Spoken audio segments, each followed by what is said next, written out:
Today I'm going to show you how to use the MyMathLab program to help you study for quizzes or tests or just get extra practice when you think you need help mastering a concept. So as we all know, sometimes it takes us a little bit longer to get something, or we just want to feel reassured that we've actually got the concept that we've been talking about in class. And so what I've done is I've gone into my class, I've made a sample pre-calculus class for this, for the purposes of this video and for a couple of other things. And the things that I'm going to show you, a lot of them are going to be available for your book, some of them may not be, but as you click through, you're going to see what's available resource-wise for your specific course, your specific textbook. So I've landed on my home page here. The tab that I actually want to talk about and look at today is this chapter contents tab over here. It's got all the chapters laid out for your book. So for example, this book has 11 chapters and a couple of appendices, and I'm going to look specifically at chapter 1. I want to show you some things that are available to you. You've probably been to a couple of the tabs on the side here, but maybe not this chapter contents tab. Well, under this chapter contents tab, you can actually see a lot of things that are available to you. So under chapter 1, what I've got is all of these things here. Do homework, take quizzes and tests, work on your study plan, view the chapter opener, etc., etc. If I click on some of these things, you're going to see exactly what happens. If I click on do homework, it's going to take me to all of the homework assignments that my teacher has currently available for me. So because this is a sample, I don't have any, and you might have ones that say past due, or they're not going to be able to be clicked on if you're past the due date. So I'm going to go back here. In addition, under chapter 1, I can take quizzes and tests. Again, your teacher may not have anything available here for you, but if they do, as a practice or as a review, you can get through through this chapter contents tab. Again, going back to chapter 1. I can also do this what's called work in your study plan, and that's the part that I'm most interested in today. So what it takes me to is a landing screen that looks like this. Yours perhaps may have some boxes here, but essentially this is where you can get access to all kinds of practice for a given section. So I have 2 chapters up here, the prerequisite chapter and chapter 1. That's all I as the instructor have turned on, so you need to know what chapter you're in. And what I can do is I can open this up and I can say, I want to work on section 1 because my quiz is on section 1.1 and section 1.2. So I'm going to click on section 1.1 here, and what this gives me is a bunch of different decimals and points and things like that. Each of these questions here, each of these links here, corresponds to a question and an objective from a given section. So what I might do if I was going to study for this test is I might go through and I might say, all right, I've got these to click on, and I'll click on the first one and just see what pops up. What I get is I get 21 questions from section 1.1 that are going to help me review this section. So I'm going through and I'm looking at these questions, and as I go through, it's going to be the same format as your homework, except I can skip and it's not going to ask me a bunch of questions. So let's say, you know, I know how to do this and I can skip through. So you can go through, you can jump to questions exactly like you would on your homework or on your study plan section for any other section. But this is the layout. I've got all these questions here. So this is practice. Again, you're going to recognize if I check my answer. So let's say I randomly choose B and I check my answer and it says, sorry, that's not correct. Well, what you're going to get is this feedback that tells you, how do I do this? Helping you learn. In addition, you can get the question help here. A caution about this question help. Sometimes the help me solve this is very helpful. Sometimes you want to view an example. My caution to you is make sure you know what you're doing, not just following an example and filling in the numbers for your question. That's not actually learning, that's just following the algorithm for a given problem. So make sure if you do view an example, you might want to do the option where it gives you show me one like this or another practice problem so that you can actually try to do it without looking at an example so that you know if you actually know it. Let's say you can't resist the temptation to do those view and examples, or you want to have some accountability to, do I actually know this? What you can go to is section 1.1 again, and I can say quiz me. It's going to make me select an objective. So for objectives, relate tables of values. I'll just pick this one, and I can hit quiz me. What it's going to pop up with is 5 questions, unlimited attempts, and I can start this test, and this is only going to give me 1 attempt, and it's only going to give me just me and the question. So it's not going to give me that review this, it's not going to give me the help me solve this or show me an example. So you can quiz yourself to see, do I actually know this part of section 1.1? And so as you saw, there are 3 objectives from section 1.1, and I can take a quiz on all 3 of them. So if you have a quiz on section 1.1, you can go into this sample study plan overview and quiz yourself on all of the elements of section 1.1. Is it a lot of work?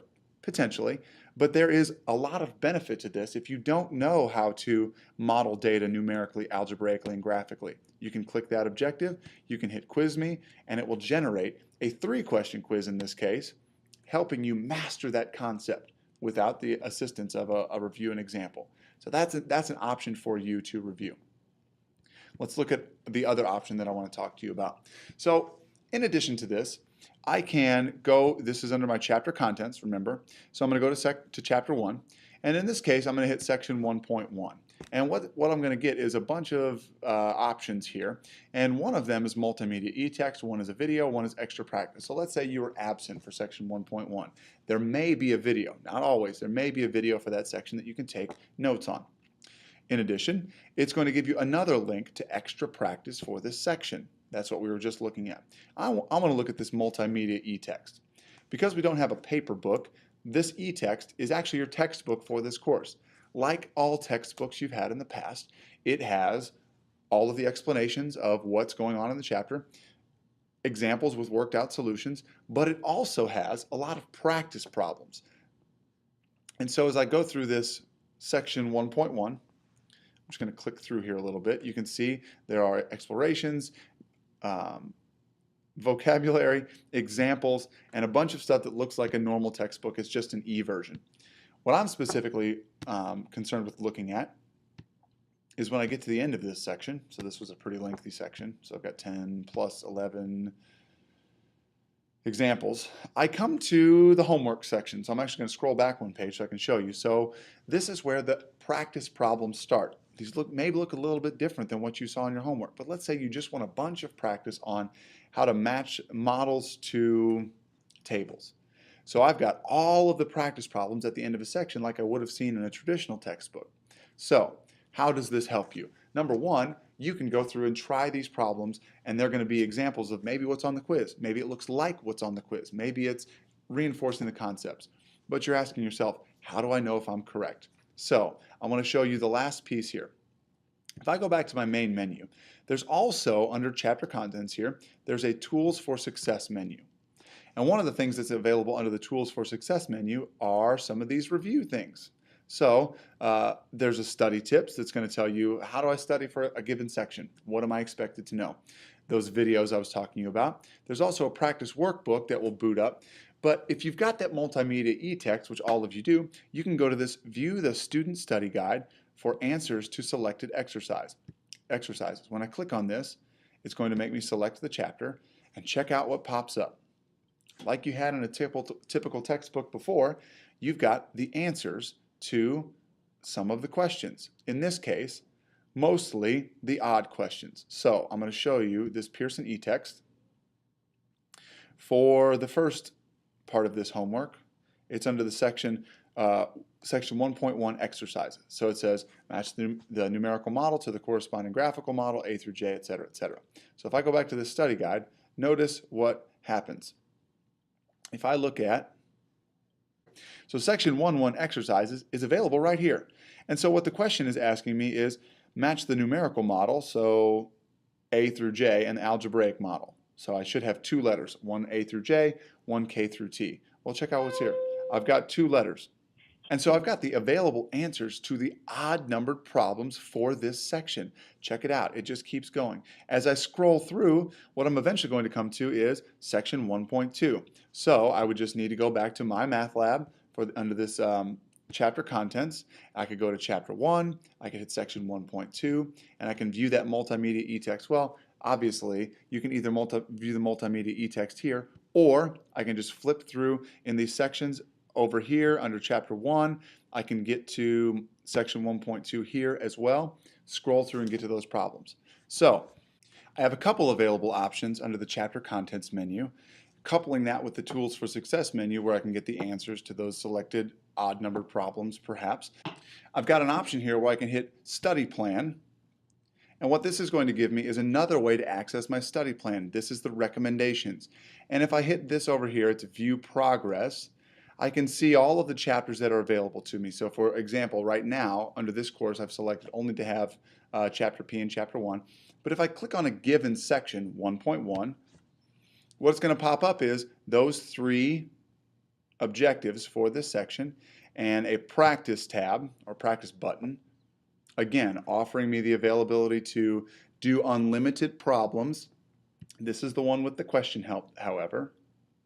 So I could do that. Or I could quiz myself to see, do I know this objective from section 1? 5 questions. Start the test.